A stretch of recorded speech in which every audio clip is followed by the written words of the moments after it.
Kitab Yakobus pasal 2. Saudara-saudaraku, sebagai orang yang beriman kepada Yesus Kristus, Tuhan kita yang mulia, janganlah iman itu kamu amalkan dengan memandang muka. Sebab, jika ada seorang masuk ke dalam kumpulanmu dengan memakai cincin emas dan pakaian indah, dan datang juga seorang miskin ke situ dengan memakai pakaian buruk, dan kamu menghormati orang yang berpakaian indah itu dan berkata kepadanya, "Silakan Tuhan duduk di tempat yang baik ini."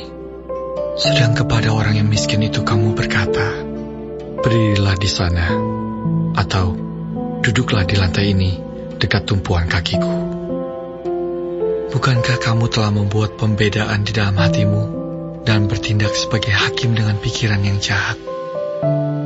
Dengarkanlah, hai saudara-saudara yang kukasihi. Bukankah Allah memilih orang-orang yang dianggap miskin oleh dunia ini untuk menjadi kaya dalam iman dan menjadi ahli waris kerajaan yang telah dijanjikannya kepada barang siapa yang mengasihi Dia? Tetapi kamu telah menghinakan orang-orang miskin. Bukankah justru orang-orang kaya yang menindas kamu dan yang menyeret kamu ke pengadilan? Bukankah mereka yang menghujat nama yang mulia, yang olehnya kamu menjadi milik Allah? Akan tetapi, jikalau kamu menjalankan hukum utama yang tertulis dalam kitab suci, kasihilah sesamamu manusia seperti dirimu sendiri, kamu berbuat baik. Tetapi jikalau kamu memandang muka, kamu berbuat dosa, dan oleh hukum itu menjadi nyata bahwa kamu melakukan pelanggaran. Sebab barang siapa menuruti seluruh hukum itu, tetapi mengabaikan satu bagian daripadanya, ia bersalah terhadap seluruhnya. Sebab ia yang mengatakan jangan berzina, ia mengatakan juga jangan membunuh. Jadi jika kamu tidak berzina, tetapi membunuh, maka kamu menjadi pelanggar hukum juga.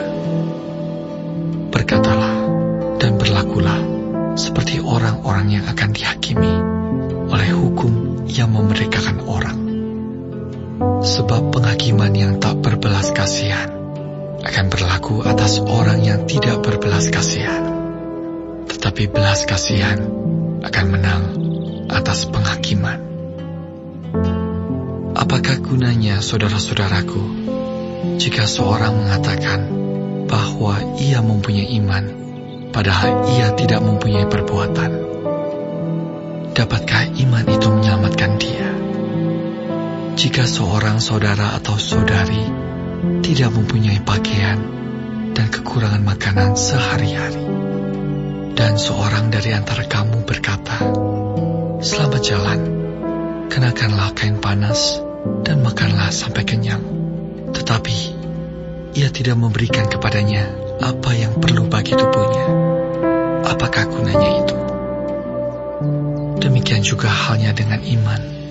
Jika iman itu tidak disertai perbuatan, maka iman itu pada hakikatnya adalah mati. Tetapi mungkin ada orang berkata, "Padamu ada iman, dan padaku ada perbuatan." Aku akan menjawab dia, "Tunjukkanlah kepadaku imanmu itu tanpa perbuatan, dan aku akan menunjukkan kepadamu imanku dari perbuatan-perbuatanku." Engkau percaya bahwa hanya ada satu Allah saja, itu baik. Tetapi setan-setan pun juga percaya akan hal itu, dan mereka gemetar.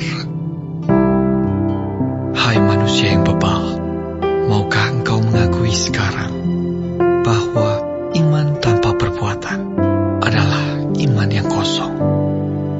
Bukankah Abraham bapa kita dibenarkan karena perbuatan-perbuatannya ketika ia mempersembahkan Ishak anaknya di atas mezbah?